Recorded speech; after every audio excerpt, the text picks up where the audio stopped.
Hi, I'm Trudy from Office Envy and Hood Seating. Today we're going to do a build tutorial on the Hood C19. It's a really popular chair because it's very comfortable. It's quite a small chair, but it's still very ergonomic, and it typically was used in large projects, but now it's very popular people working at home. We're having to build these chairs at home, so I thought it'd be a great opportunity to show how easy it is. So the first job is to unload the box.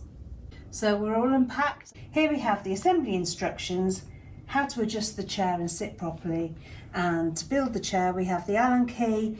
The short screws are to attach the back, 3 short screws plus 1 spare, 3 long screws per arm plus a spare.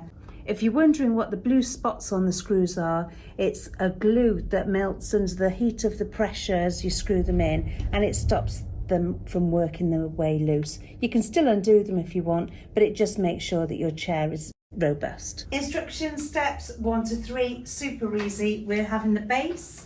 It's a black nylon base, very nice. So we put the casters in, they're super easy. You just pop them over and push them in. Step 3, put the stem in. It is super easy, you literally drop it in and it's done.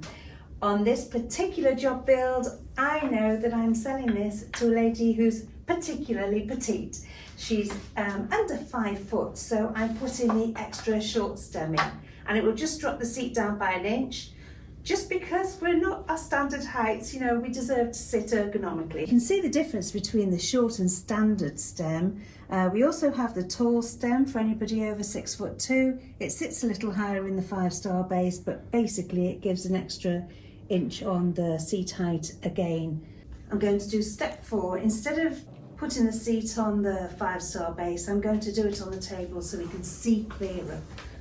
So we're going to put this rather lovely mesh back onto the seat. It's nice and soft. Some meshes feel quite plasticky, but this doesn't. Now we're going to line it up, use the short screws, the short screws, and hand tighten, and then we will go around with the Allen key and tighten them up further. Using the Allen key that came with the kit, we just tighten those up and go around them a couple of times, make sure that they're nice and tight. These are 3 directional arms, fully adjustable, unusual on this sort of project chair, but very important to ergonomics. So there's a definite left and right hand, so don't get them mixed up, and the buttons need to be on the outside, and the profile needs to be pointing so as it's forward of the chair.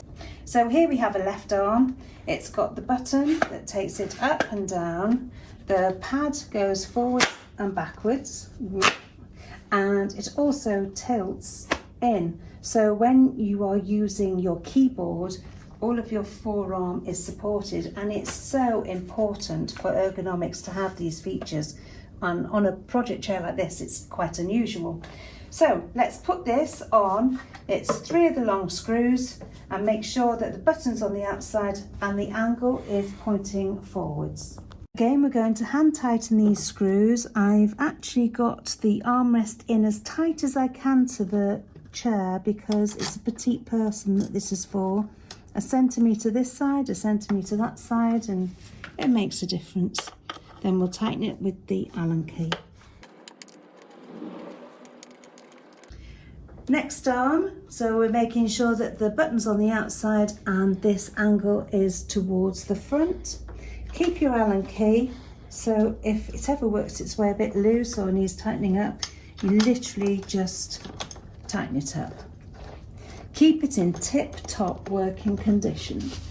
You can see whilst we've got the chair upside down, these are the controls for the seat tilt and for the seat to go up and down. Nice and simple controls all in one place. This is how you tension the seat. So you can unusually on this chair have it in dynamic movement, which means the back gives you enough resistance to sit up straight, but when you want to flex it back and get some in your spine, you can, and it just supports you reclining. It's an excellent feature. For the purposes of this demonstration, so you could see the bolts as I'm screwing them in, we've done it on the tabletop. If you followed the instructions, you would have a seat already made now, but now I have to drop this onto the stem. So please don't hurt yourself if you're doing it this way. I don't recommend it. Follow the instructions. There we have Hood C19. I hope you found this video useful. It's the last of the fast track range from Hood build tutorials, and if you have any questions at all, just pick up the phone and ask. We are absolutely here to help you. Anything unusual, just let us know and we'll do what we can. Thank you very much.